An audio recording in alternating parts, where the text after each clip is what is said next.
Olá, muito boa noite, bem-vindo a todos. Aqui lhes recebo em nome do seminário INCT Entre Novos e Velhos Saberes, hoje com um grande prazer em colaboração com a Engepesc Rádio Web, um evento de extensão da Universidade Federal do Recôncavo da Bahia.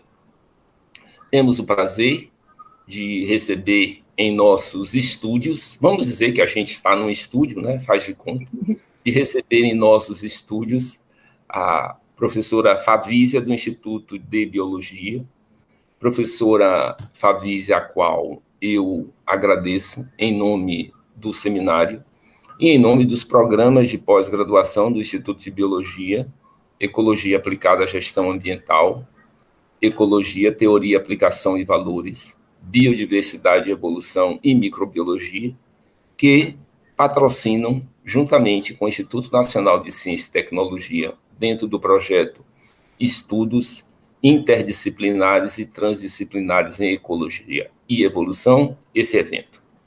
Nossos agradecimentos também aos estudantes que estão aqui, que além de suas disciplinas, fazem muitas outras coisas, Lindenberg e Marcos, que vão dar um apoio ao nosso evento, na transmissão, tomando nota de todas as perguntas, tomando nota daqueles que querem e necessitam de uma declaração, para que depois nos escrevam e a recebam.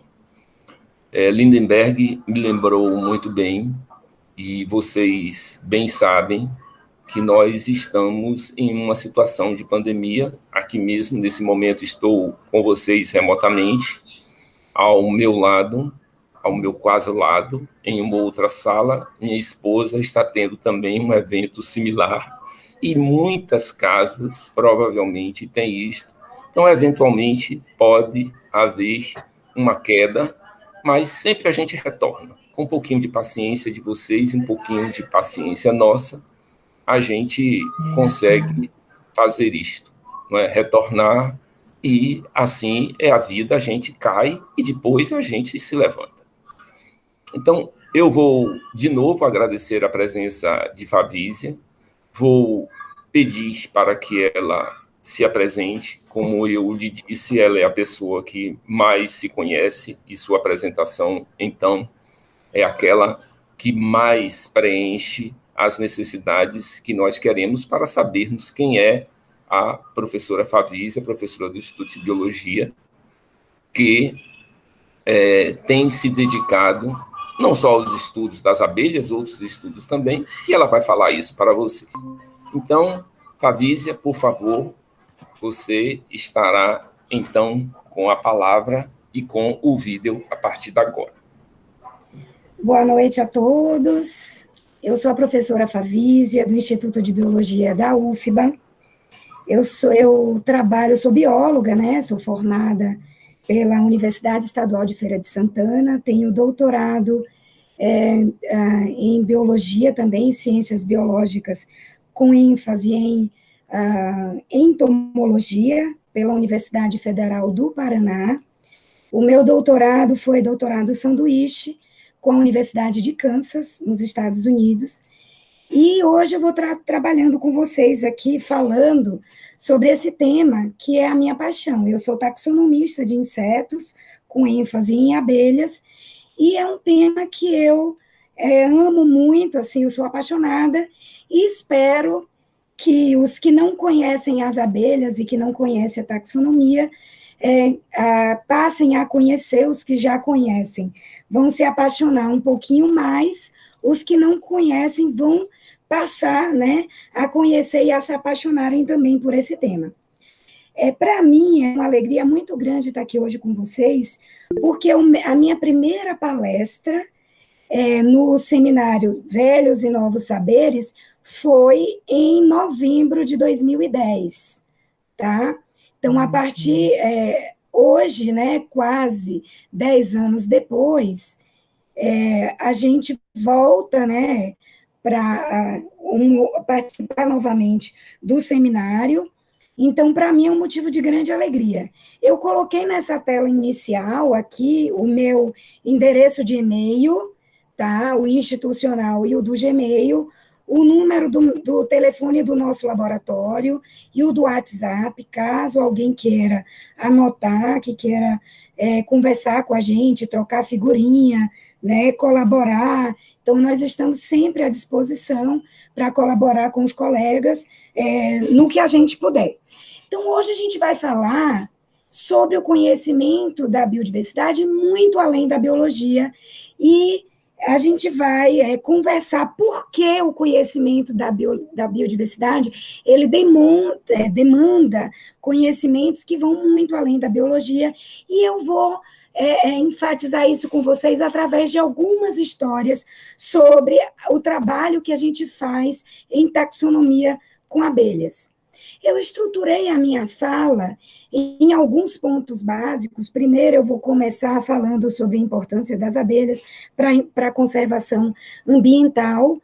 Vou falar um pouquinho sobre a biodiversidade de abelhas.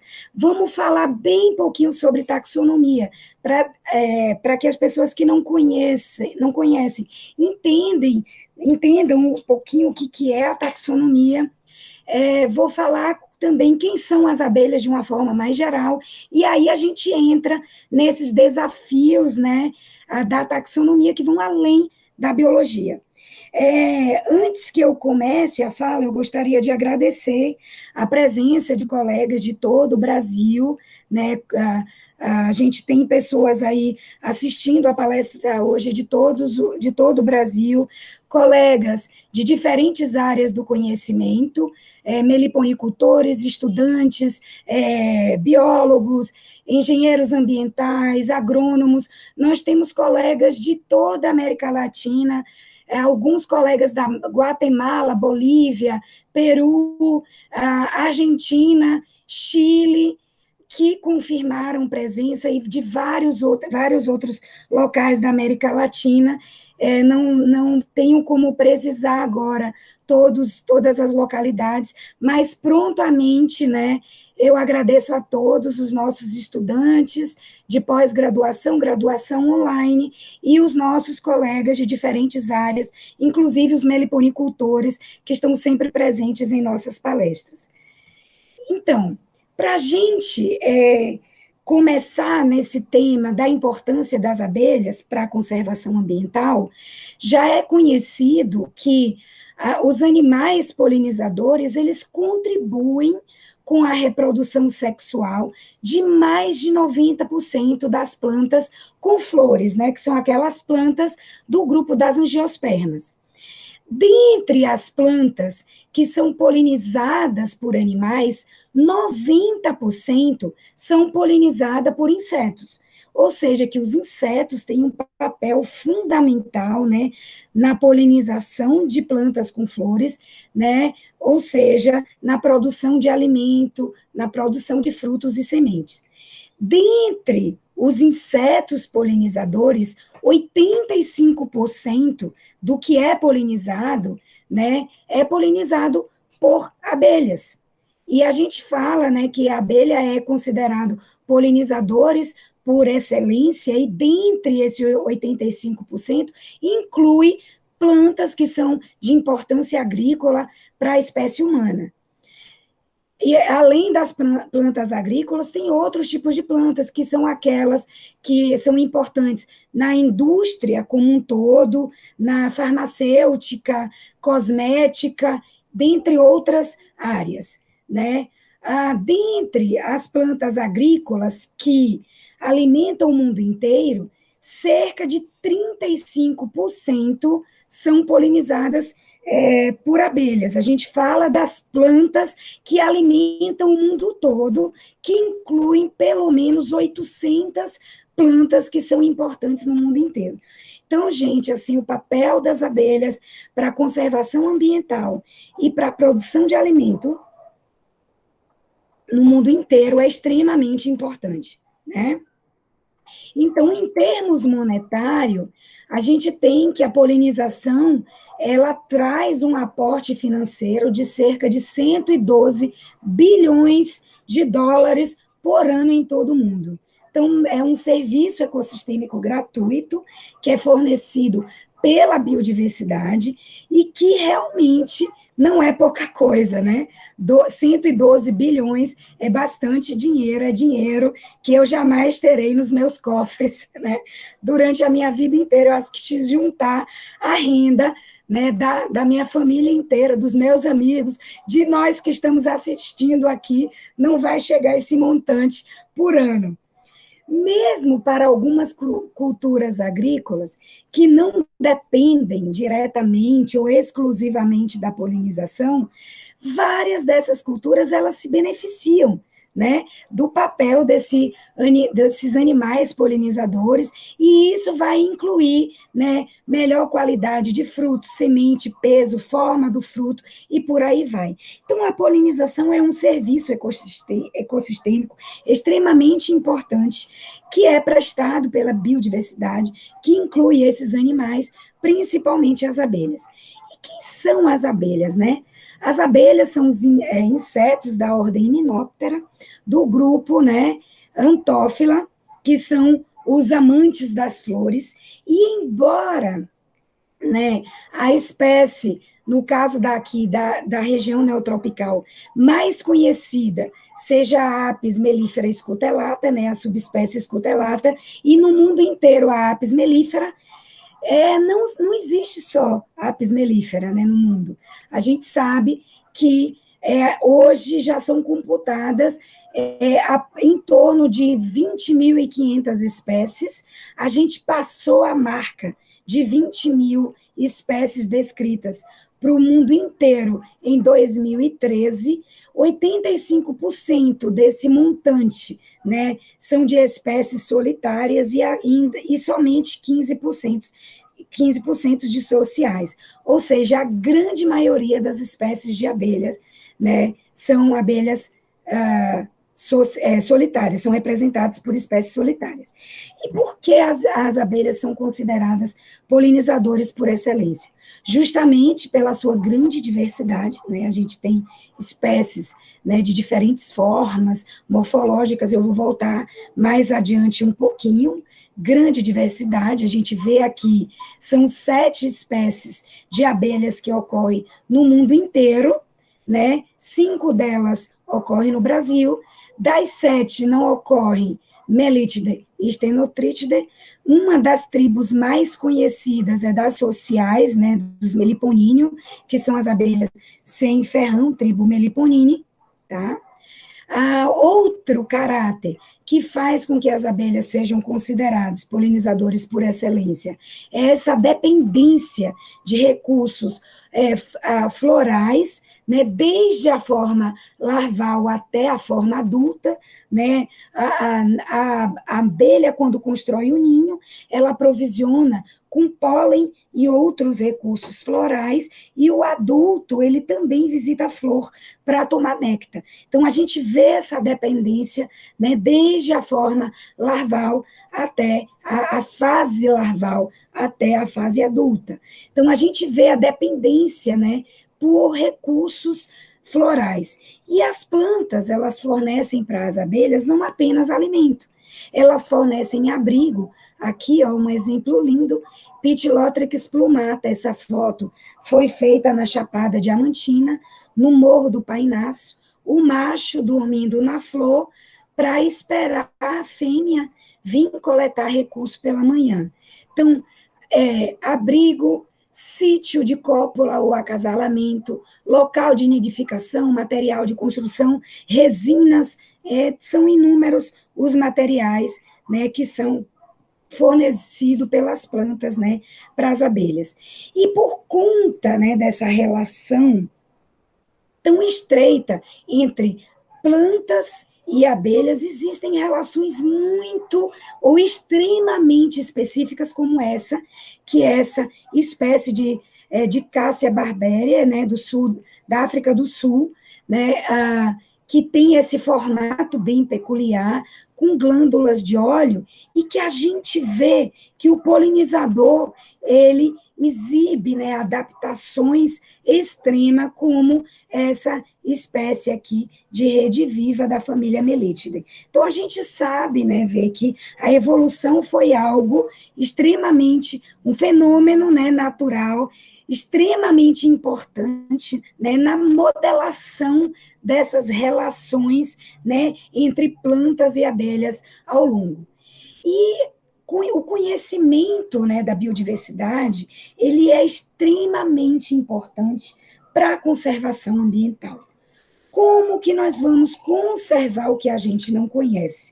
Então, a conservação, ele passa, ou ele perpassa, né, várias áreas, e depende do conhecimento da biodiversidade, que é esse conhecimento também formal, né, prestado pela taxonomia. A taxonomia, ela é a área das ciências biológicas que ela documenta, descreve, organiza, mapeia a diversidade biológica. E isso é extremamente importante, né, para o conhecimento dos organismos biológicos. Quando eu falo em conhecimento da biodiversidade, quando eu falo de taxonomia, eu falo de identidade biológica. Tanto quanto para nós, a nossa identidade é algo extremamente importante. Imagine você viver na sociedade de hoje, onde você não tenha identidade, você não tenha registro de impressão digital, você não tenha um nome, né? Você não tenha registro em cartório, CPF, você não faz absolutamente nada. Né? Sem esses dados, nós não existimos. Da mesma forma, é a biodiversidade. Sem o registro formal da biodiversidade, ela não existe. E é a taxonomia que certifica ou que dá esse registro, e ela é extremamente importante. Quando eu falo da taxonomia como a ciência da organização, que organiza o conhecimento da biodiversidade, né, o conhecimento biológico, eu falo também que todos nós somos um pouquinho, né, taxonomistas. Nós vivemos num mundo que ele precisa ser extremamente organizado. Os doentes, eles são tratados no hospital, e nesse momento de pandemia, a gente sabe que cada vez mais, o quão é importante que os doentes sejam tratados nos hospitais, né?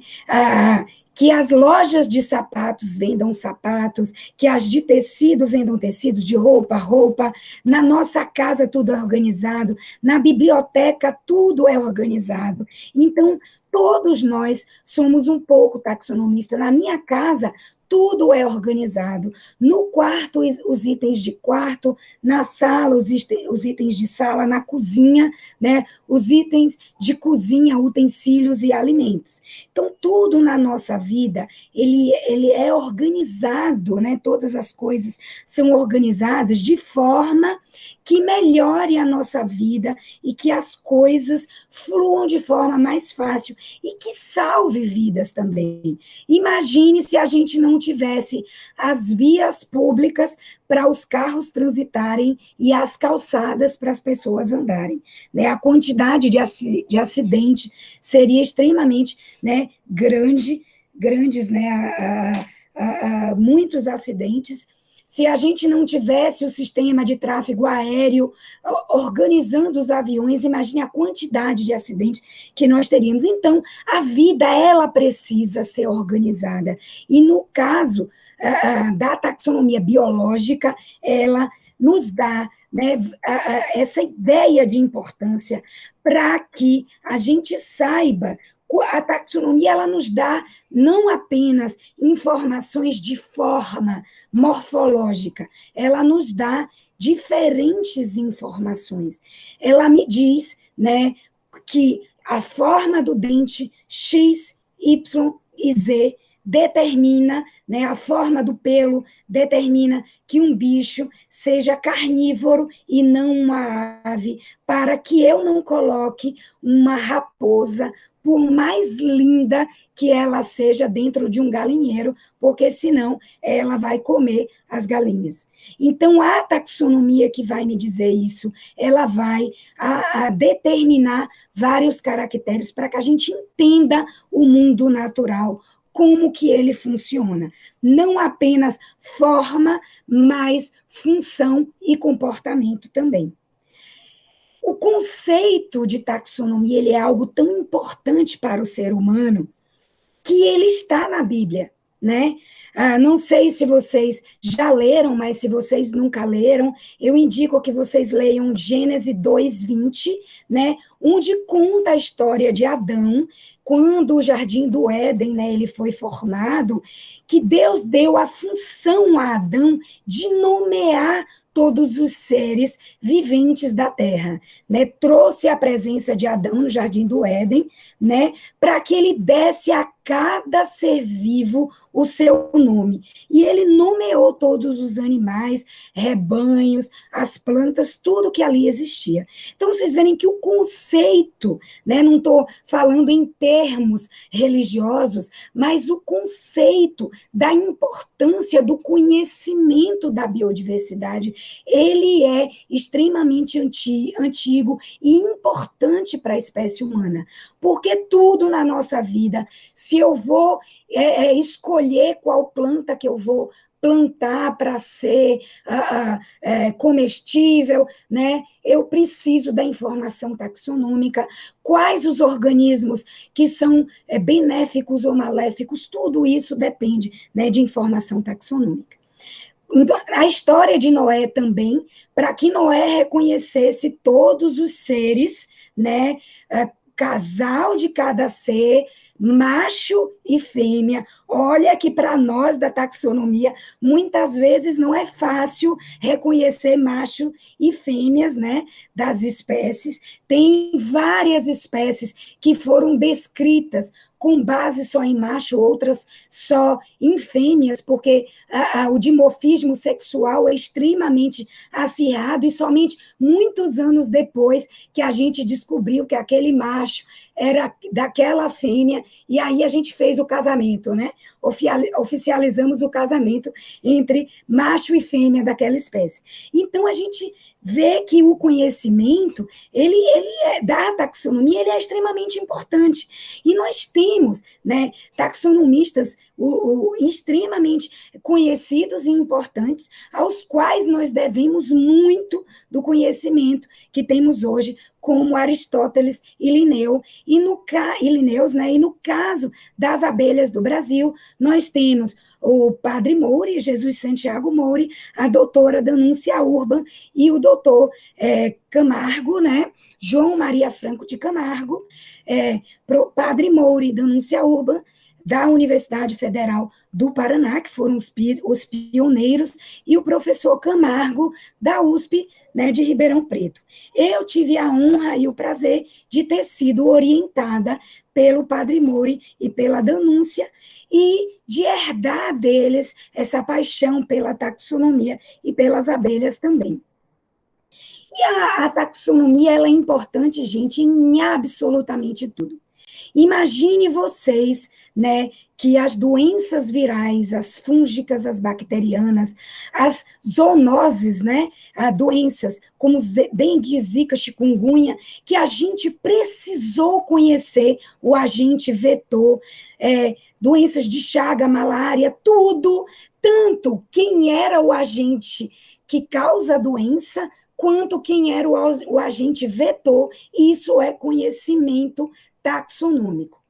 Nessa pandemia hoje, que a gente vive ainda, que causou tanta tristeza, tantas perdas de vidas humanas, tantos prejuízos financeiros, emocionais, né? Se a gente não soubesse que era causado por um vírus, que era um coronavírus, e como ele se transmite, os estragos teriam sido infinitamente maiores. E isso é informação taxonômica, né? A taxonomia permitiu que a gente conhecesse quem era o agente causador da doença, para que a gente pudesse, né, buscar formas de controle, de combate, de evitar, né, e que a gente pudesse ter as vacinas, que graças a Deus já conseguimos, né, começar a vacinar a população, e isso a gente agradece aos taxonomistas, né, da área de vírus, aos médicos, aos infectologistas, aos biólogos, né, de todas as instituições nacionais e internacionais que estão trabalhando, né, na busca de vacinas e outros medicamentos que nos ajudem a vencer essa doença que não é fácil e não é brincadeira. Na agricultura, controle de pragas, a escolhas de espécies a serem cultivadas para nossa alimentação, quarentenas de portos e aeroportos, conservação, isso é, gente, absolutamente tudo está centrado ou depende de informação taxonômica, depende da taxonomia. Isso, eu não estou nem tocando aqui num terço, né, de como a taxonomia é importante na nossa vida prática. Tem gente que acha que taxonomia e não gosta, que é só aquele nome feio lá, difícil de falar, mas não é, né? Taxonomia é e sempre foi uma área da ciência biológica, né, extremamente importante. O tudo de taxonomia que a gente tem é pautado em conhecimento e depende do conhecimento das coleções científicas. Nós, cada vez mais, para a conservação ambiental, para o conhecimento da biodiversidade, para a biotecnologia, a gente precisa das informações taxonômicas, das informações biogeográficas e biológicas de diferentes áreas depositadas nas coleções científicas.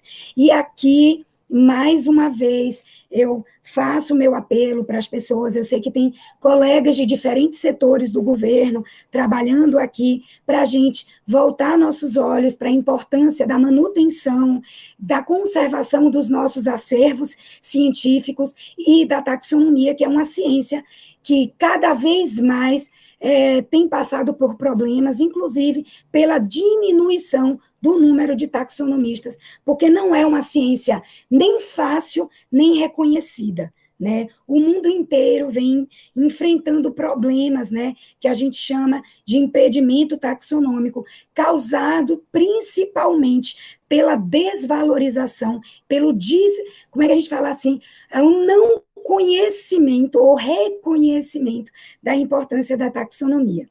E no caso das abelhas, as abelhas elas possuem, né, uma história evolutiva compartilhada, extremamente bonita e importante, que vai determinar vários, né, de seus comportamentos, né? Sua forma, relacionamento, distribuição geográfica, né? E vários outros fatores importantes para a produção de alimento e para a conservação que a gente precisa acessar e que é devido a esse relacionamento, a essa história evolutiva compartilhada. No caso da biodiversidade nacional, nós temos em torno de 1.932 espécies já conhecidas de abelhas para o Brasil, né? Eu falei há pouco de em torno de 20.500 para o mundo inteiro, 1.932 espécies para o Brasil. A gente tem no Discovery Life em torno de 1909, 2 espécies foram descritas por nós e já foram computadas mais 9 descritas por colegas nossos no início desse ano. Creio que mais algumas já foram descritas e que eu ainda não computei. Vários dias, como é que eu posso dizer? Constantemente, esses dados, eles são atualizados, né? Dentre essas espécies, essa 1932, 1916, elas são espécies atuais ou existentes e 16 fósseis. É estimado para a nossa fauna em torno de 3.000 espécies. Eu acredito que o número é bem mais que isso. Eu estimo, Favísia Freitas de Oliveira, em torno de 5.000. Ou seja, que nós não conhecemos nem metade da nossa biodiversidade de abelhas ainda, né? Para questão, né, de comportamento em flores, nós temos abelhas que têm língua curta, né? Como aqui, um exemplo aqui, essa da família Coletidae e a Lictidae, e abelhas de língua comprida. Isso vai determinar o tipo de flor que ela vai visitar, o que ela vai conseguir polinizar, né? E isso são dados extremamente importantes para os nossos estudantes que da ecologia, né, dos programas de pós-graduação da UFBA, né, e da evolução, biodiversidade e evolução. Isso é algo extremamente importante que nos permite acessar informações muito valiosas, né, para os projetos de vocês de interação entre abelhas e plantas e que responde muitas das perguntas. E as abelhas, a depender, né, da sua família ou do tipo de aparelho bucal que tem, vão ter também aparelhos de transporte de pólen, né, que vai ser do tipo corbícula, que é esse aqui, verdinho, e os outros dois aqui do lado direito, né, que vai ter essa depressão rodeada por cerdas, ou cerdas e pelos plumosos, ou vão ter escopa, que podem ser escopa ventral ou escopa na tíbia e no tarso. Essa escopa da tíbia e tarso, ela vai ser formada apenas por cerdas ou por cerdas e pelos plumosos, a depender das plantas visitadas, ou desculpe, a depender do tipo de abelha, mas que vai influenciar também o tipo de planta visitada no tipo de pólen, né, que é armazenado aí, viu, gente, nessa estrutura que é de transporte, tá? Que é a estrutura presente na tíbia das fêmeas para o transporte de pólen, que é utilizado para aprovisionamento das células de cria. Aí, como eu falei para vocês, língua curta, né? Colétidae, umas abelhas lindas, né? Que tem, inclusive, espécies de comportamento noturno ou crepuscular, como essa abelha grande aqui embaixo, né? Super pilosa, que é do gênero Pityloglossa. Abelhas de língua curta ainda, né? A gente vê aqui Andrênide, né? Antrenoides, Halictidae, língua curta, uns bichos metálicos aqui, o gênero Algochloropsis, família Halictidae, mais algumas Halictidae para vocês se apaixonarem, são uns bichos muito lindos. Abelhas de língua longa, que são os ápide, né? E os megachilidae. Então, ápide e megachilidae aqui, que são as abelhas que possuem, no caso de megachilidae, as escopas ventrais, que eu falei antes. Bichos lindíssimos. Esse grupo de megachilidae Antidiine, que são os bichos belíssimos, né? Com manchas amarelas no corpo, são uns bichos maravilhosos. Aqui, megachilidae também, Celioxys, são abelhas parasitas. Eu vou mostrar para vocês outras abelhas parasitas. Algumas pessoas, né, sempre perguntam a abelha parasita, qual a importância das abelhas parasitas. Lembrem que, do ponto de vista da planta, a abelha é um consumidor de pólen, né? A quantidade de pólen que ela consome, de grãos de pólen, que ela consome, é infinitamente, muito superior à quantidade de pólen que efetivamente vai para a polinização. Se as plantas não produzissem uma quantidade de pólen muito maior e as populações de abelhas não estivessem em equilíbrio, poderia ter uma superpopulação de abelhas e faltar pólen para a polinização e faltar comida para as abelhas, tá? Então, por isso, as abelhas parasitas, elas são tão importantes para manter as populações em equilíbrio, né? Para que não falte pólen para a polinização e não falte comida, né, para as populações. Família Apidae aqui, gente, as abelhas coletoras de óleo, do gênero Centris, extremamente importantes e belíssimas, né? Melítoma segmentária é um bicho que é relativamente comum do México até o Rio Grande do Sul, faz ninhos no chão, né? Ninhos agregados, belíssimos, né? Tem esse, aqui eu estou mostrando agora, bichos que não ocorrem no Brasil, essa espécie que é do sudeste da Ásia, a meguila, né? Bichos belíssimos para vocês verem a biodiversidade. As abelhas carpinteiras ou mamangavas de madeira, do gênero Xilocopa, belíssimas. Eu falei que quem não conhecia as abelhas iria conhecer e se apaixonar, então vocês vão se apaixonar. Olha que bichos lindos, né? Parece um ursinho de pelúcia, né? Então, ainda a Apide, tribo Ceratinini, né? Aqui as Ceratina, belíssimas.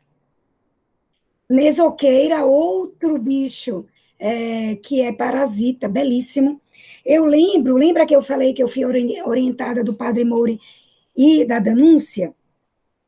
Eu sempre chegava para o padre e perguntava, padre, por que as abelhas parasitas são tão lindas? Aí ele um dia falou para mim assim, brincando, elas são tão lindas porque não trabalham, tem tempo de se pentear, né? Porque elas parasitam ninho de outras abelhas.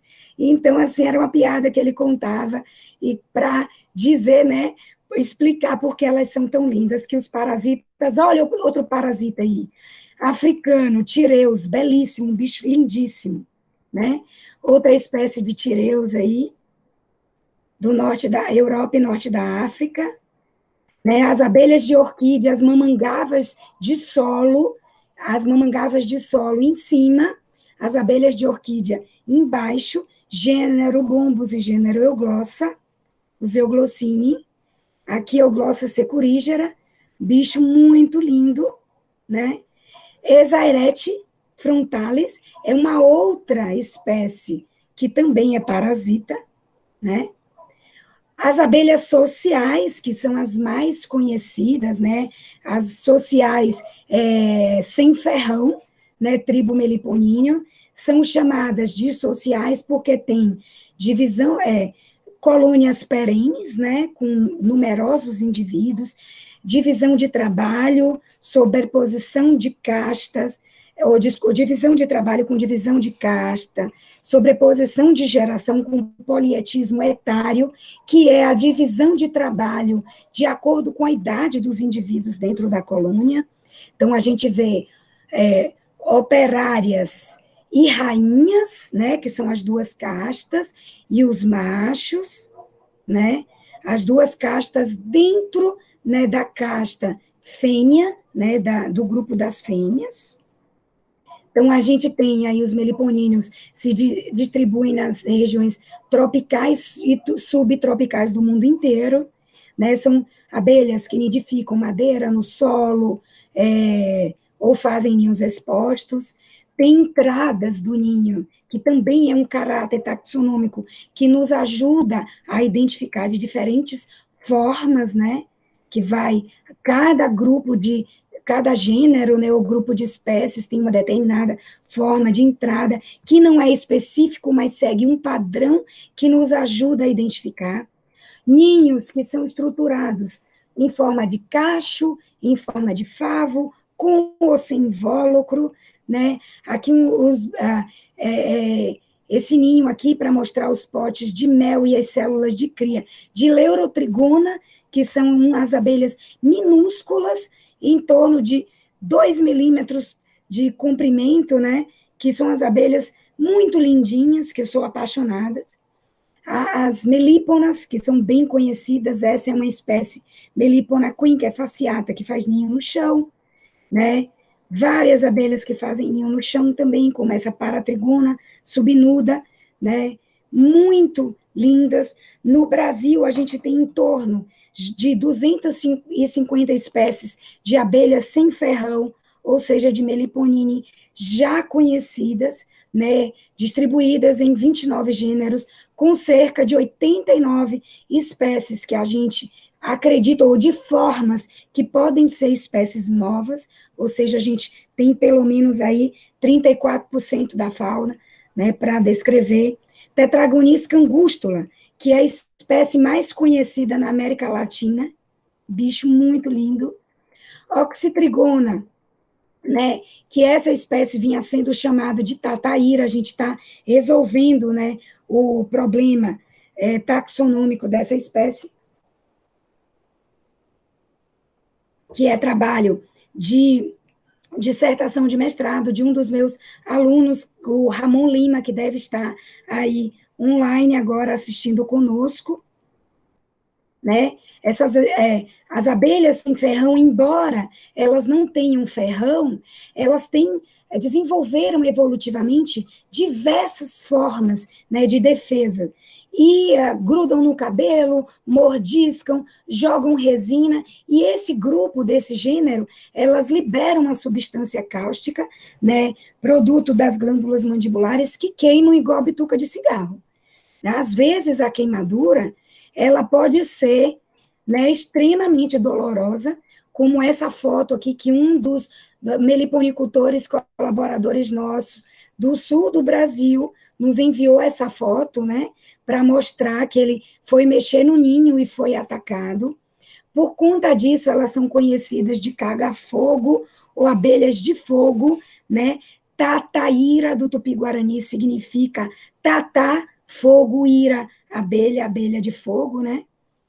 As sem ferrão, que são parasitas do gênero Lestremelita, que não são muito queridas dos meliponicultores, mas, como eu expliquei anteriormente, extremamente importantes para manutenção, né, das populações em equilíbrio, para que não falte pólen e nem falte comida, né, para as abelhas, pólen para polinização e comida para as abelhas criadas.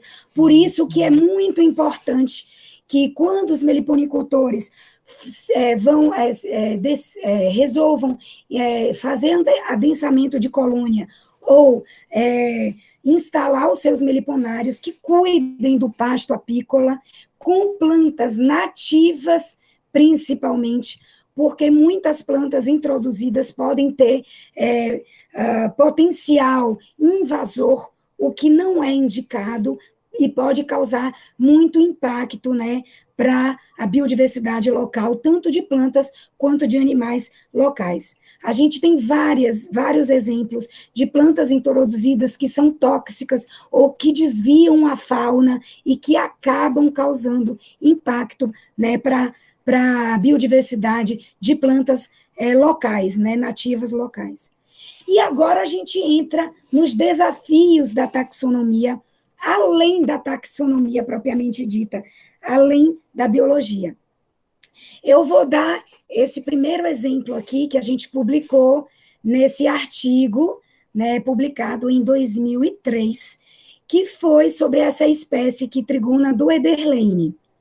Na descrição dessa espécie, o autor ele fala assim, ó, Trigona do Ederlein, ele descreve todos os caracteres morfológicos em latim, e diz assim, ó, 6, né, fêmeas, né, de Brasília, naquela época, Brasília, dizia Brasília, se representava Brasil, né, Bahia e Chiriquí.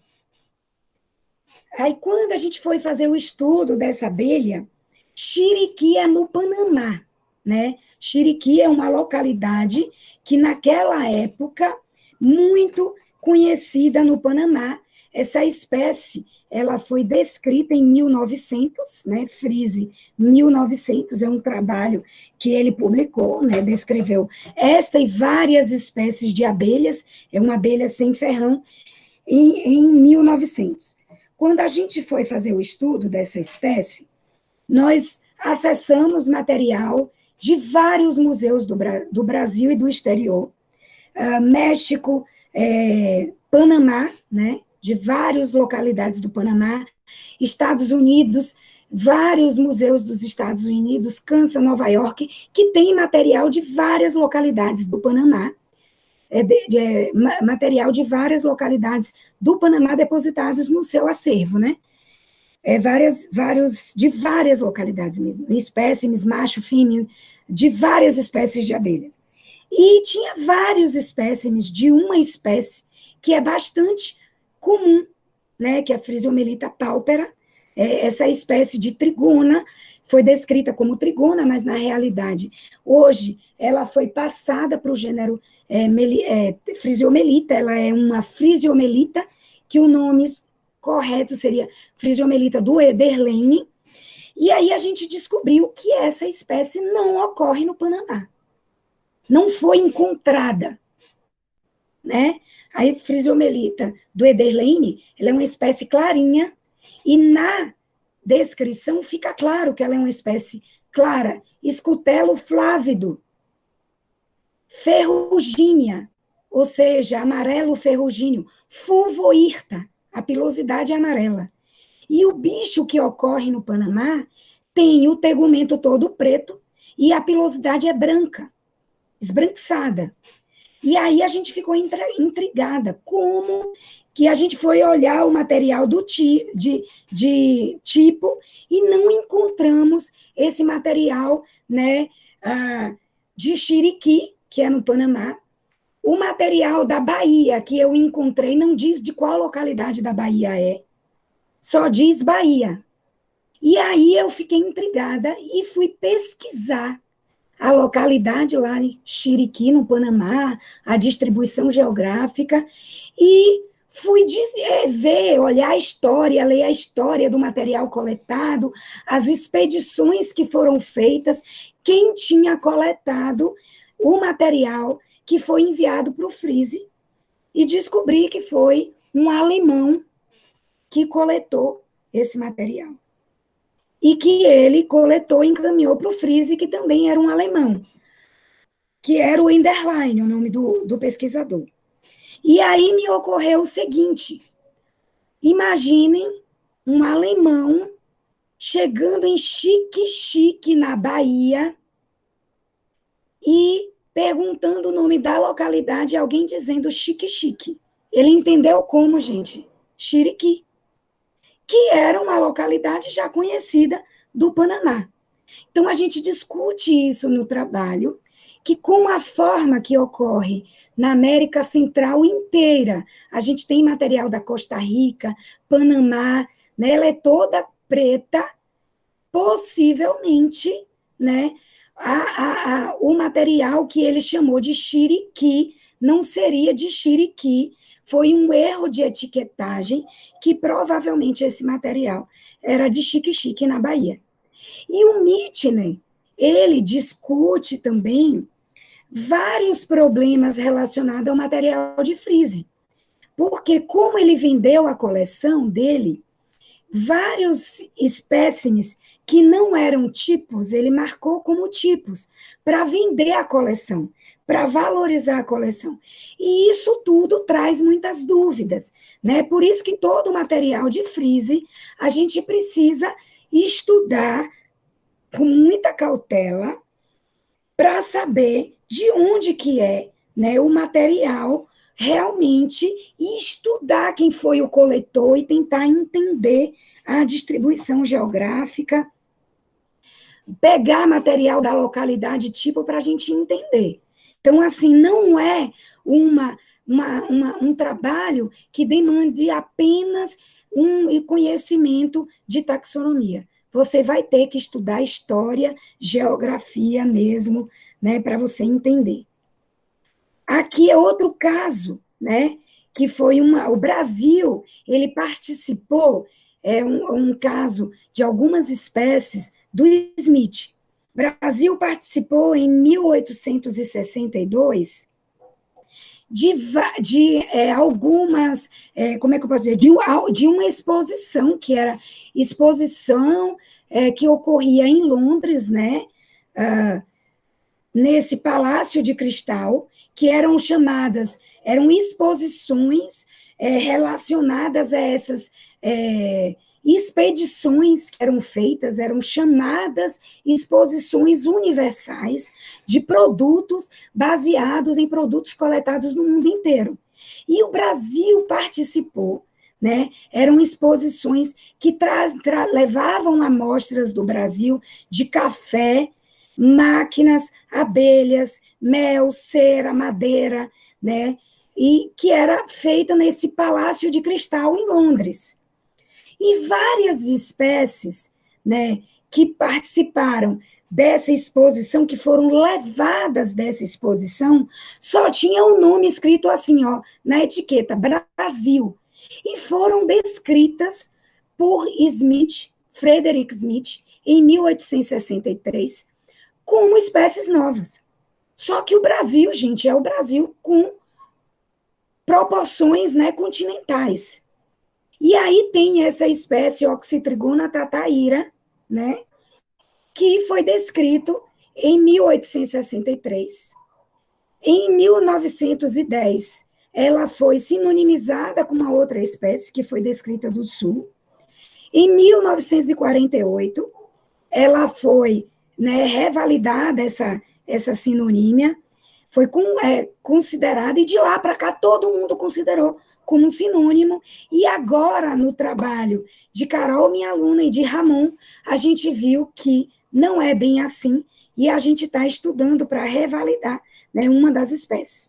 Aqui está o trabalho do Smith, né, onde traz a descrição, né, e a gente não sabe de onde o tipo diz que é do Espírito Santo, né, da espécie que foi revalidada, que foi sinonimizada, né? Então a gente está aí estudando, ou desculpe, foi do Espírito Santo, não, foi de Santa Catarina. Então a gente sabe a localidade tipo, foi de Jataí.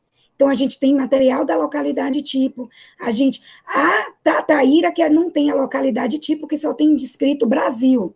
Então a gente está fazendo esse estudo aí, né, gigantesco, hercúleo, para descobrir, baseado em quem? Na morfologia. Então, aqui, só para a gente recapitular, Frederico Smith, o trabalho, localidade tipo, só diz Bahia, sem descrição do macho, só é descrito a fêmea, e é um indivíduo imaturo, ou seja, um indivíduo jovem que não tem a cor do tegumento totalmente estabelecido, né? E com isso, a gente está fazendo esse estudo aí para desvendar esse mistério, né? E separar as duas espécies, né? E finalizar esse trabalho aí, que é da dissertação, né, de mestrado de Ramon, e um trabalho em colaboração com Carol, que parte foi feito, né, no TCC de Carol. Um outro trabalho que a gente teve que fazer um estudo de história do Brasil, foi esse, né, com algumas espécies de Frisiomelita, que na etiqueta só existia escrito local do massacre em Mato Grosso. Aí fui pesquisar, né, se existia alguma localidade do Mato Grosso. Eu tenho certeza que tem vários taxonomistas, colegas nossos aí assistindo a palestra, né? Então já vou explicar para vocês onde que é esse local do massacre, né, em Mato Grosso. Se não fosse o Padre Moure para dizer, olha, o local do massacre foi um local, né, onde teve um massacre dos índios, perto, né, do Rio das Mortes, no Mato Grosso, a gente jamais saberia onde é esse lugar, local do massacre no Mato Grosso. Então, a gente foi pesquisar, né, foi um local, né, chamado Rio das Mortes, pelos índios chavantes, por conta dos embates entre índios e bandeirantes. Então, o local é mais ou menos da coleta, é mais ou menos por aqui, né? O rio, ele se distribui ao longo dessa linha vermelha aqui, então é provável que a coleta seja mais próxima dessa localidade aqui, Primavera do Leste, né? Ou seja, diminuiu muito o gap de informação para descobrir aí onde é local do massacre. Essa outra espécie, Trigona latitarsis, na descrição é um trabalho do Frise, também, 1900, que ele traz aqui, ó, Brasília, São Paulo, no Museu de Budapeste, vários machos de São Paulo, né, Brasília, também no Museu de Budapeste. E aí, o que acontece? Durante muitos anos, desde 1900, todo mundo reconheceu São Paulo como sendo São Paulo, sudeste do Brasil, né? Brasília, Brasil, São Paulo, sudeste do Brasil. Inúmeros trabalhos foram feitos com essa espécie, tendo como referência o estado de São Paulo. Inclusive, alguns colegas nossos foram no museu, pegaram um exemplar de São Paulo, não tinha etiqueta do Frise, mas, por ser naquela coleção o único exemplar, né, que era de São Paulo, eles reconheceram, né, como sendo o lectótipo da espécie.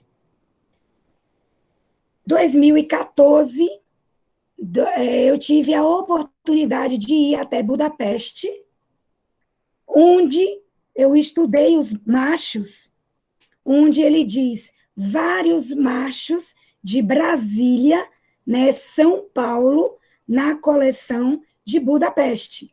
Cheguei lá, ó, gente, todos esses exemplares na coleção de Budapeste, com a etiqueta do Frise 1900, machos que batem perfeitamente com a espécie, né, descrita, que é do mesmo gênero da espécie considerada como a de São Paulo, só que não é a espécie de São Paulo. É uma espécie que só ocorre na região amazônica, tá? Que era chamada, reconhecida como Scaura tenuis. Essa espécie do gênero Trigona, hoje Trigona latitarsis, passou a ser Scaura latitarsis. Por isso que o título do trabalho é a verdadeira, né, identidade de Trigona latitarsis.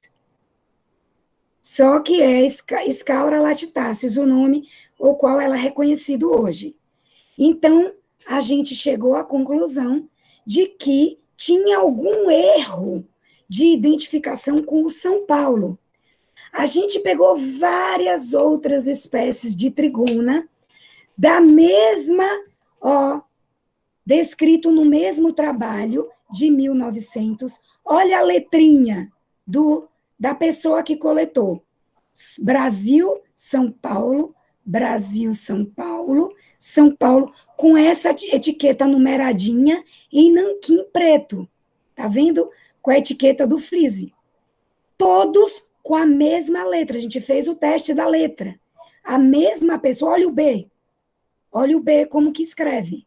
Tivemos que fazer um teste de grafia e descobrimos que todas essas outras espécies, que não são a latitarsis, outras espécies descritas no mesmo trabalho, são todas espécies amazônicas. Inclusive essa aqui. Olha, não tem o Brasil, tem Brasília, São Paulo escrito, mas ó a letrinha, lá, a numeração, com o mesmo papel, tá vendo? A mesma tinta em nanquim. Então, chegamos à conclusão que esse São Paulo aí não é São Paulo, São Paulo. Fomos pesquisar a espécie que os machos estão lá em Budapeste, ocorre nessa região aqui e não em São Paulo para cá, né? A espécie que ocorre em São Paulo, ela ocorre aqui, né, nessa região. E aí fomos pesquisar e descobrimos que em 1689 existia uma localidade que era São Paulo Camberras, no Amazonas, que mudou de nome várias vezes e que hoje se chama, a localidade se chama São Paulo de Olivença.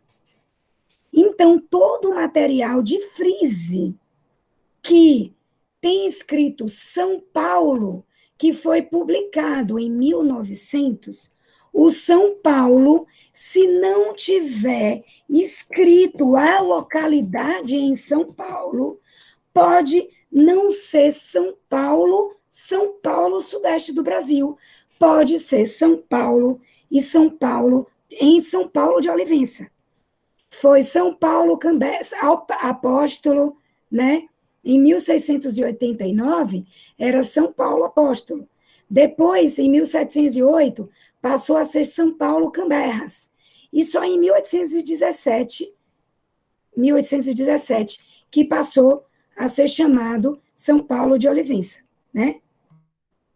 Então, gente, tivemos que fazer um estudo muito aprofundado para descobrir esse impasse taxonômico e a espécie que ocorre em São Paulo, sudeste do Brasil, acabou sendo uma espécie nova que a gente descreveu como espécie nova em parceria com o Davi Nogueira, que deve estar aí, né, presente, Davi aí presente aí assistindo a nossa palestra, com certeza, né?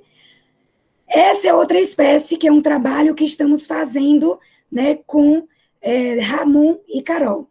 Na descrição, ele fala Colômbia, né, que é Colômbia, Guatemala, Brasília, que seria o quê? Espírito Santo, né? Só que ele não diz a localidade do Espírito Santo. Outras espécies que o Frise descreve em 1900, quando ele bota Espírito Santo Sudeste, ele bota a localidade, tá?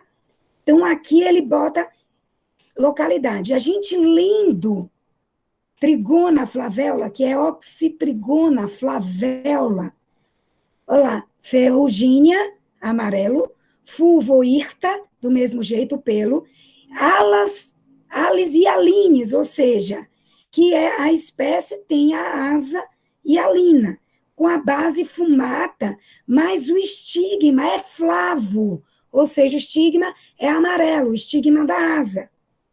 Não é a mesma espécie que ocorre no Espírito Santo. E aí nos intrigou muito.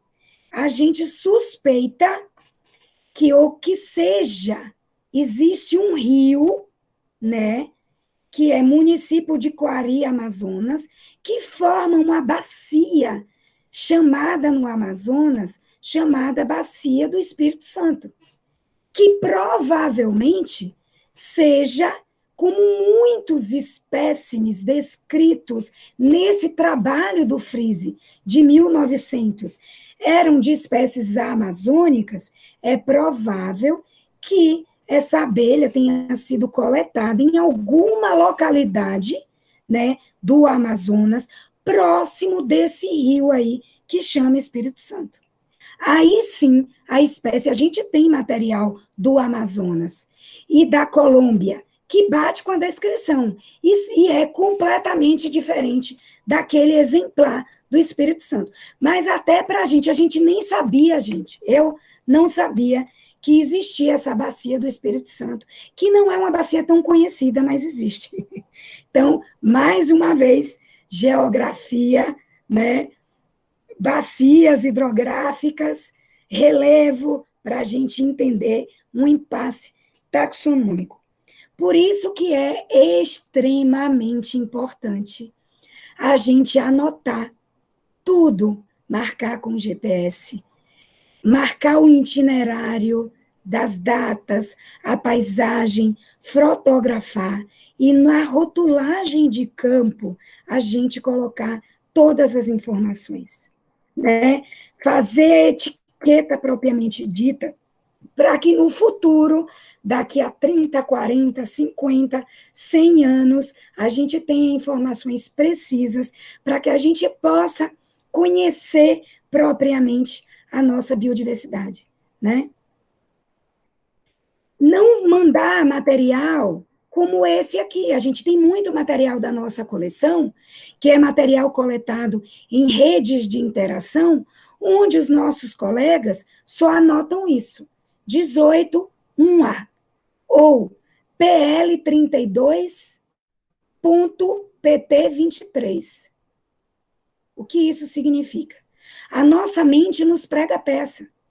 Às vezes são espécies novas ou espécies importantes para a conservação de uma determinada área, e a gente não tem como precisar a distribuição geográfica, porque a gente tem isso aí e não sabe de onde foi coletado.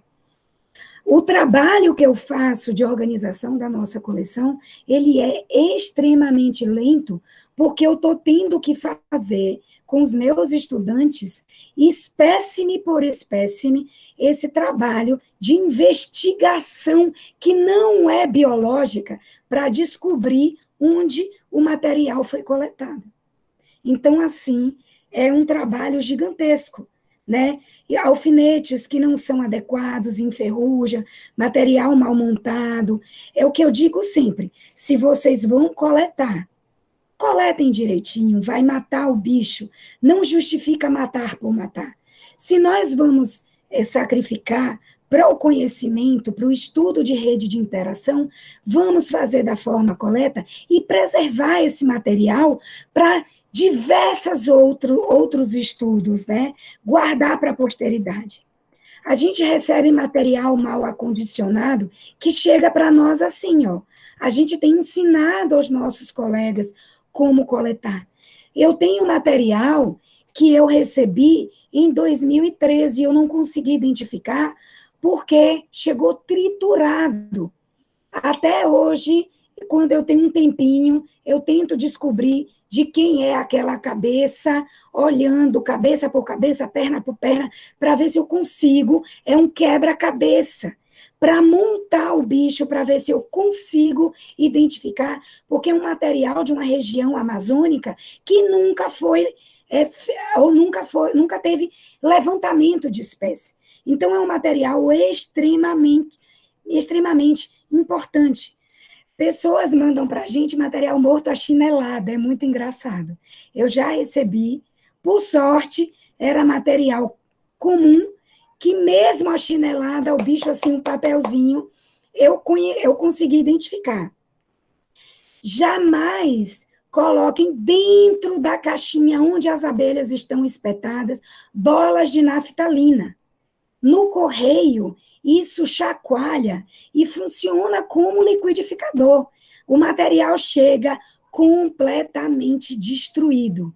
A gente teve bicho aqui que nem o tórax chegou intacto.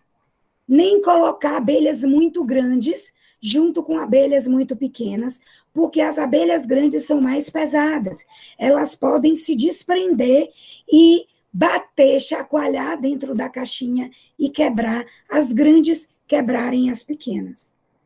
A gente recebe material como esse de cima, muito sujo, que a gente não consegue, né, visualizar nada. Aí, ó, além da biologia, a gente tem que lavar. A gente montou um salão de abelhas no Biocis, o nosso laboratório. A gente tem que lavar, enxugar e pentear as abelhas. E arrumar ela. Você está vendo que o abdômen está caído? A gente lavou esse bicho, secou, penteou, e ó como ela virou. Esse de cima é esse de baixo. Lavado e penteado. Vira outro bicho. Esse aqui eu recebi, né? A gente está escrevendo um e-book com colegas nossos da Universidade Unesp de São Carlos, o professor Malaspina, um colega nosso extremamente querido, E para tirar as fotos para o e-book, chegou assim. Eu falei, como que eu vou colocar essa Melipona marginata tão feiosa num e-book? Lavei ela, ó como ficou linda. Toda reluzente, o cabelo esvoaçante, barba, cabelo e bigode. A montagem do material é outra coisa extremamente importante. Se ele não for montado, eu não consigo identificar, né? Então, nós da taxonomia temos trabalhado em colaboração com colegas da química, da física, da geografia, inclusive da biogeografia, acionado informação da história, da matemática e da computação, né, para resolver as modelagens, os impasses taxonômicos, conhecer a identidade taxonômica das espécies. Ou seja, o nosso trabalho vai muito além da biologia, né? É um trabalho de investigação, realmente. Investigação criminal, né? Investigação da vida. Taxonomistas são verdadeiros Sherlock Holmes, né, da biodiversidade. E, inclusive, nesse momento, eu estou procurando um colega da física que goste de design de voo para trabalhar comigo, né? Se alguém da física estiver nos assistindo, algum colega quiser colaborar conosco, ou conhecer alguém da física que queira trabalhar na taxonomia, né, com a gente, nos contate, por favor, ou nos indique, né? E muitas pessoas criticam a taxonomia é apenas estudos de morfologia. Morfologia não determina a forma, mas nem sempre a forma determina a função, mas algumas vezes a forma determina a função, sim, gente. Morfologia também é genética. Por quê? Porque o fenótipo, ele é uma expressão do genótipo. Eu sou desse jeito, tenho minha face com esse formato, me pareço dessa forma, tenho o cabelo dessa forma, a abelha XYZ, ela é dessa forma, que parece com aquela outra, porque tem uma história evolutiva compartilhada, tiveram o ancestral comum XYZ, e eu sou filho do meu pai e da minha mãe. Esse meu fenótipo é a expressão do meu genótipo. Então, morfologia também é um caráter extremamente importante. Esse vídeo que eu coloquei aqui, muitos dos meus estudantes chegavam para mim, são abelhas da tribo Eucerine, eu não sei quem fez o vídeo, mas é um vídeo extremamente fenomenal. Os alunos me perguntavam, professora, por que essas abelhas Eucerine, os machos, têm essas antenas gigantescas? Eu brincando falei várias vezes, deve ser para fazer cosquinha na fêmea. E olha aí a prova. Em cópula, o macho usando a antena para fazer cosquinha na fêmea. Então, a morfologia determina, sim, a função. Muito da morfologia diz respeito ao comportamento das espécies. E a taxonomia nos ajuda a desvendar todo esse mistério, né? Mais uma vez, eu espero que vocês tenham, né, se apaixonado pelas abelhas, pela taxonomia, que vocês entendam a importância. Mais uma vez, os meus agradecimentos ao meu colega pelo convite, né, o professor Eduardo, né? Prometo, Eduardo, que não vou levar mais 10 anos para participar do Seminário Velhos e Novos Saberes. O INCT e NTRI, que eu também faço parte, né? Aos estudantes da biologia, da UFBA e de todas as instituições aqui presentes, os nossos colegas de toda a América Latina e de todas as áreas aqui representadas, e inclusive, né, os nossos meliponicultores, que são os meus parceiros extremamente queridos, né? Meus agradecimentos mais uma vez, muito obrigada, e se vocês tiverem alguma pergunta que eu possa ajudar, né, a responder, estamos às ordens. Eduardo, é com você. Beleza. Se a gente olhava as abelhas com admiração, essa admiração só aumentou, não é? Pelo seu entusiasmo e pela excelência do seu trabalho, muito legal por também não só ser taxonomista, detetive, geógrafa, até especialista em caligrafia. Exatamente. Seguramente um dia você está fazendo dactiloscopia em abelhas. Com certeza. Vendo impressões digitais, muito interessante, adorei, acho que também o público adorou. Vou lhe deixar assim, eu vou falar um pouquinho para você descansar um pouco, para a gente perguntar a Lindeberg se tem perguntas. Eu já tive lá em Chiriquí, no Panamá, o sinal recomendo a todos que possam, porque lá nessa região trata-se de floresta tropical úmida de altitude. Então, chega até a 3.900 metros de altitude. Então, a floresta linda, né? Muito diferente. Lindeberg. Então, não podia, né, ser alguma coisa aqui de semiárido com a floresta tropical úmida de altitude. Tá. Lindeberg, tem perguntas aí, por favor? Certo.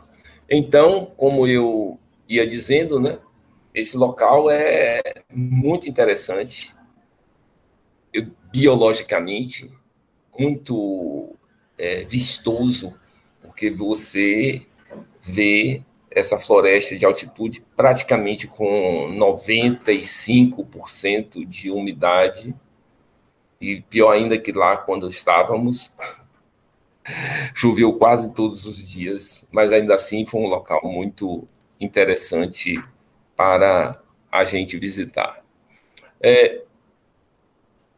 Uma pergunta que eu tenho é uma pergunta de um biólogo. O biólogo é um poço de ignorância, infelizmente, não é? Estamos sempre perguntando coisas. E eu costumo, todas as vezes que cito uma espécie pela primeira vez, fazer anotação zoológica ou botânica ou microbiológica correta, dando, não é, a posição taxonômica do organismo e quem o identificou. E aí um colega meu, biólogo também, me fez a seguinte pergunta: por que é que você faz isso? Isso é extremamente importante. Pois é. Aí eu queria que você comentasse, inclusive para pessoas, eventualmente biólogos que não estejam assistindo, por que é importante a notação biológica e, simultaneamente, por que nós devemos sempre, quando citamos pela primeira vez um organismo, em qualquer situação, deixar essa marca, que é a notação biológica, quando ele aparece. Primeiro, quando você utiliza a informação que foi gerada por qualquer outro pesquisador, você tem que citar o autor e a data. Então, quando você cita, por exemplo, espécies zoológicas, você tem que citar o autor e a data. Por exemplo, Apis mellifera, Linnaeus, 1850, alguma coisa que eu não lembro de qual agora. Você tem que, a primeira vez que você cita no texto, você tem que colocar.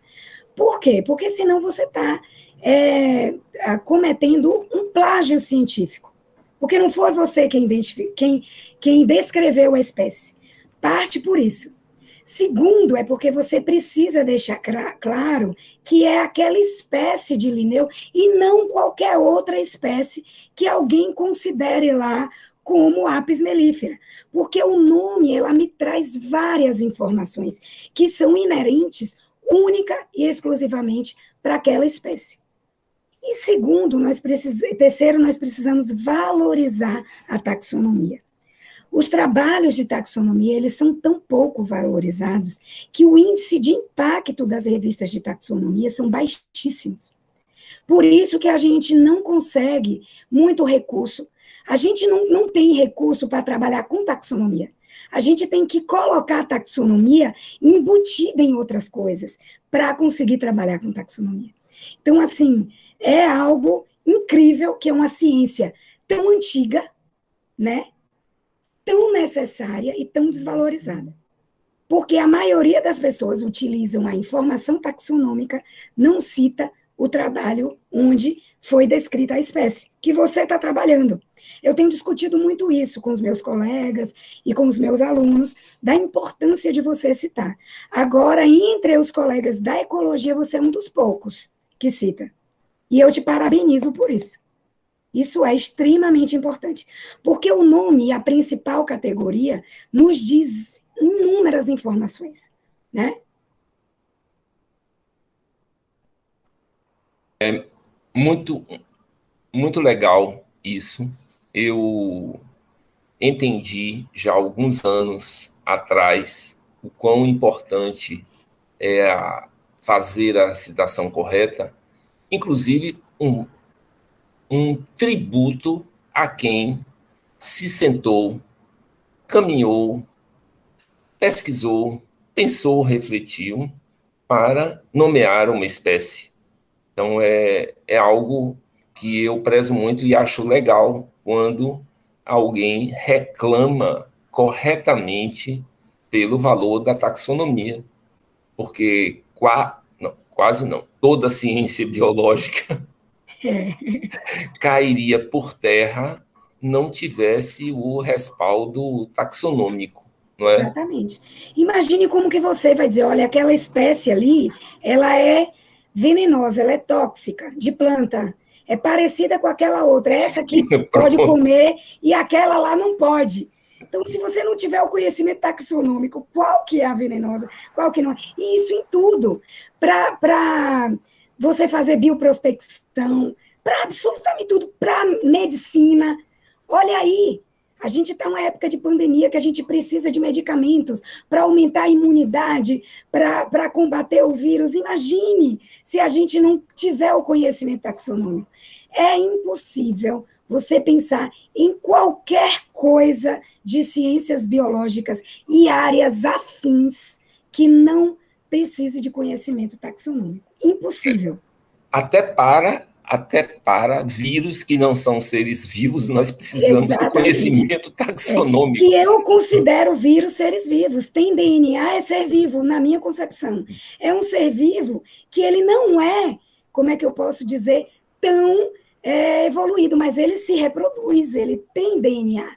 Ou ele tem DNA, ou ele tem RNA. Né? No meu entendimento de vida, teve DNA, que é uma molécula complexa, exclusivo dos seres vivos, ele é. É um ser vivo que não é complexo, mas é um ser vivo, né? Lá, que a gente vai dizer dos mais basais, ou como que a gente queira chamar, né? DNA está aí para provar. DNA e RNA, que se duplica, né? Mas, independentemente da definição, não é, necessitamos da taxonomia, porque viral. Senão, não é, existem porque famílias e gêneros de vírus. Há o coronavírus aí para nos provar isso, né? Exatamente. Perguntas, comentários, pessoal, por favor.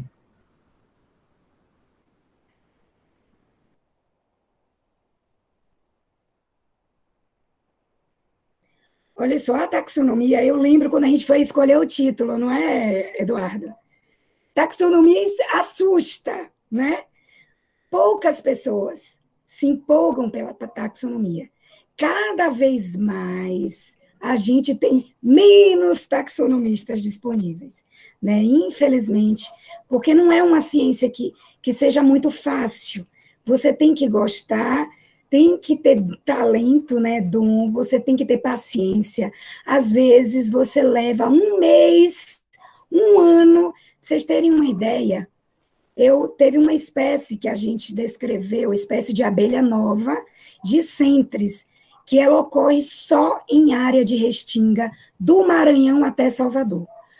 Olha que Salvador é uma área gigantesca, mas ela, em Salvador, só ocorre no Abaeté, ali em área dentro das dunas.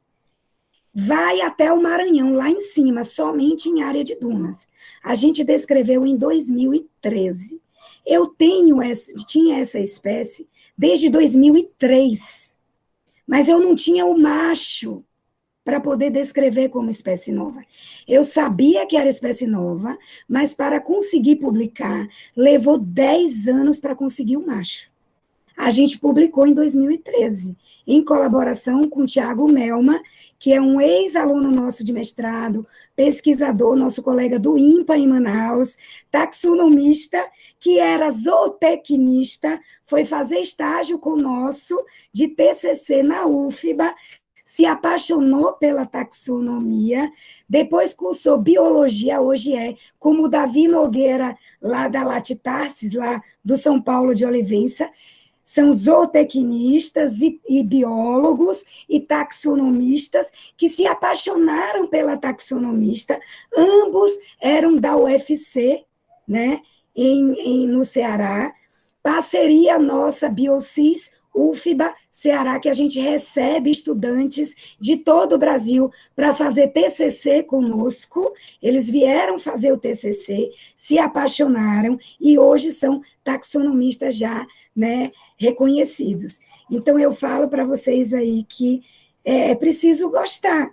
E a oportunidade tem, mas são poucos, né?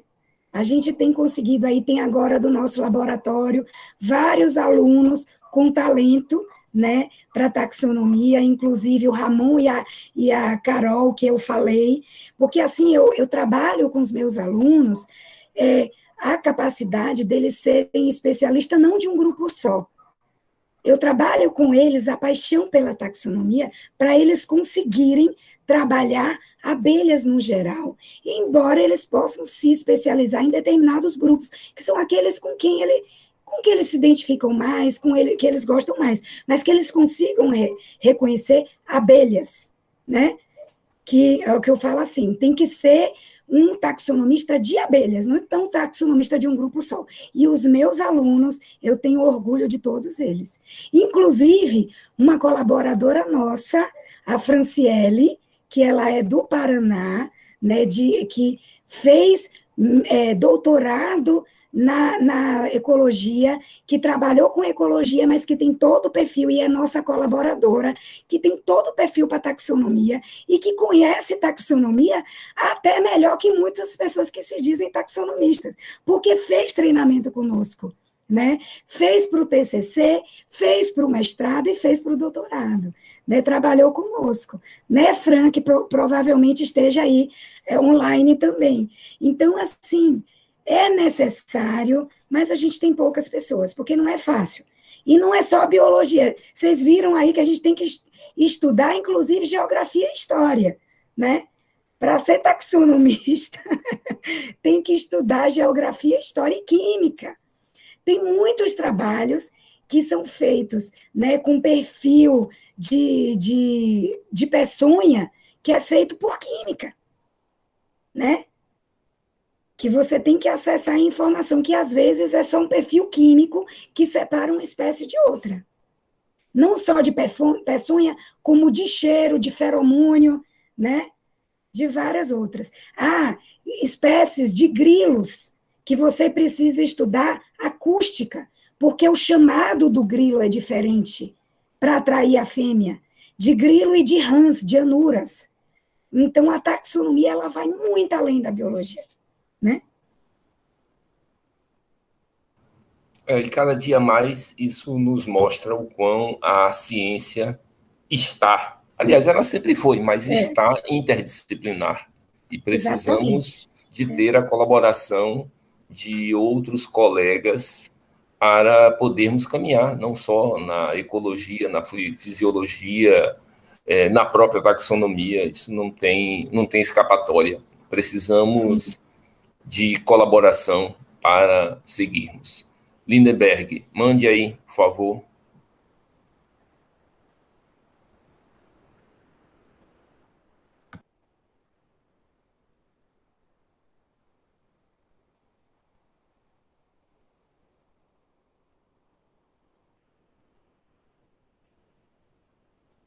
Então, na realidade, ela pode retrair a sua distribuição geográfica, né? A gente tem o material testemunho, e a gente tem as coleções que tem material de quando ela foi descrita, e tem hoje a distribuição geográfica.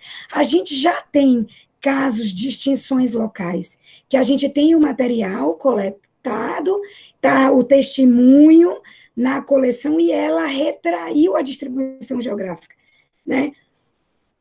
Então, a gente tem como, pela coleção, dizer se ela diminuiu a sua área de distribuição ou se ela aumentou de acordo, né, com as mudanças climáticas, né? E a gente, inclusive, consegue dizer se foi introduzida, né?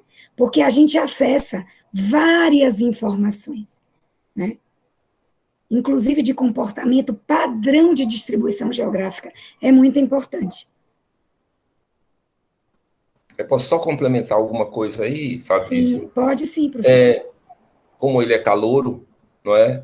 Então, após o registro definitivo de uma espécie, para um local, outros autores passam a publicar o primeiro registro daquela espécie para outros locais.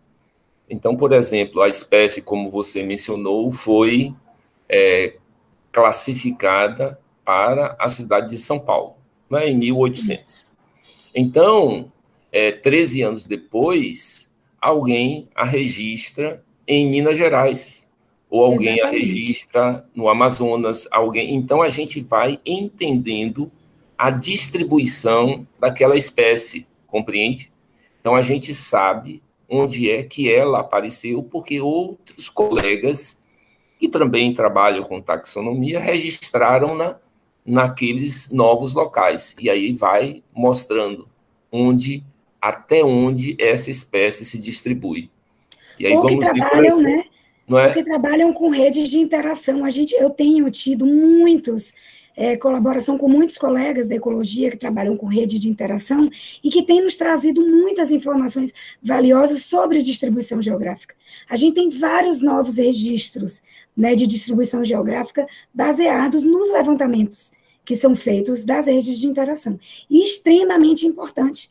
O nosso trabalho de taxonomia, ele utiliza muitas das informações desses trabalhos de levantamento de espécies da ecologia, que são extremamente, até para a gente entender padrão de distribuição geográfica. Exatamente. Eu estou agora num trabalho estudando uma esponja na Baía do Iguape, e é o primeiro registro dessa esponja para a Bahia. Então, alguém vai saber que a esponja também existe na Bahia. É uma esponja que foi classificada recentemente, então, ali em São Sebastião. Então, ela também está aqui na Bahia, está na Paraíba, Pernambuco, Venezuela e México.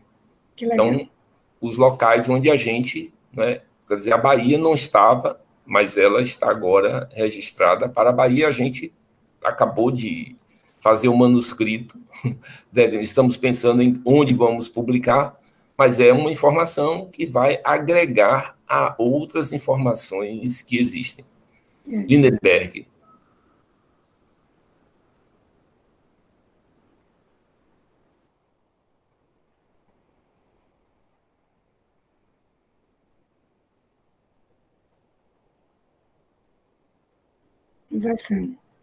Sim. O uso que a gente fala indiscriminado, né, de agrotóxico, indevido, ele pode sim, elas matam. Depende da dose também, se é letal ou subletal. Às vezes, se ela é uma dose letal, ela vai matar de imediato, mas a subletal pode causar vários danos, né? De reconhecimento, de alimentação, e isso pode afetar diretamente na polinização. O que a gente fala assim, infelizmente a gente ainda, para algumas culturas, e principalmente o cultivo em larga escala, se for necessário usar, que o agrotóxico ele tem que ser para combate, não para prevenção. Você tem algumas medidas que você pode fazer para minimizar ou diminuir os efeitos sobre os polinizadores, que não só abelha, insetos no geral e outros, né? É o que você vai fazer? Você não vai aplicar em época de floração, ou não aplica nos horários onde que os bichos estão visitando. Aí você tem que conhecer a tua cultura, né? E ter essa metodologia para você minimizar esses impactos. Até que a gente tenha, né, no futuro, eu acredito, técnicas mais avançadas de controle biológico, de controle químico, né, que a gente possa eliminar por total o uso de agroquímicos. Outras? Pois não. Nenhuma pergunta?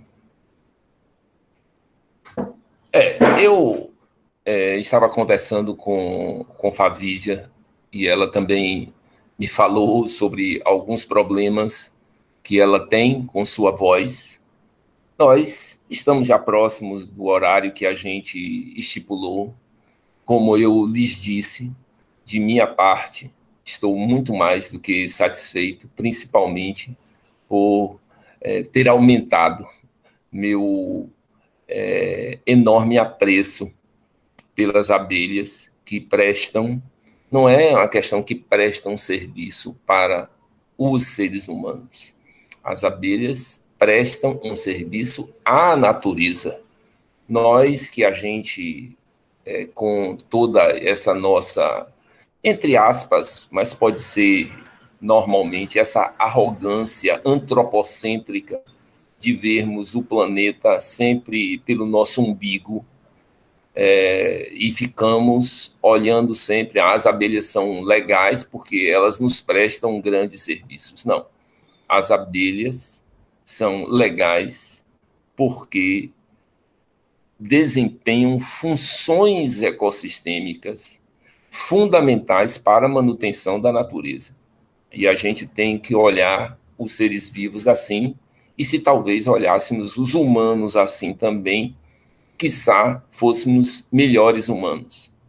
Então, exatamente. De novo, agradeço a colaboração dos nossos colegas, Marcos e Lindenberg, que nos deram apoio.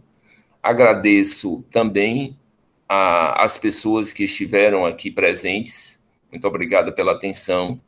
E nossos agradecimentos à Favísia. A rotina aqui é a seguinte: eu vou encerrar minha fala, vou passar, Favísia, para você falar suas últimas palavras, e depois disso fecharemos a sala. Então, por favor.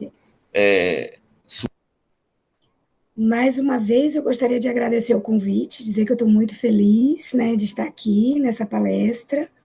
Espero que vocês tenham gostado. Quem não conhecia, passou a conhecer as abelhas. Quem já conhecia, passou a amar as abelhas mais um pouco. Gostaria de agradecer ao Lindenberg também e ao Marcos, né, por esse auxílio. O INCT TRI, né, e os velhos e novos saberes. E nos veremos na próxima oportunidade. Boa noite a todos. Obrigada, Eduardo.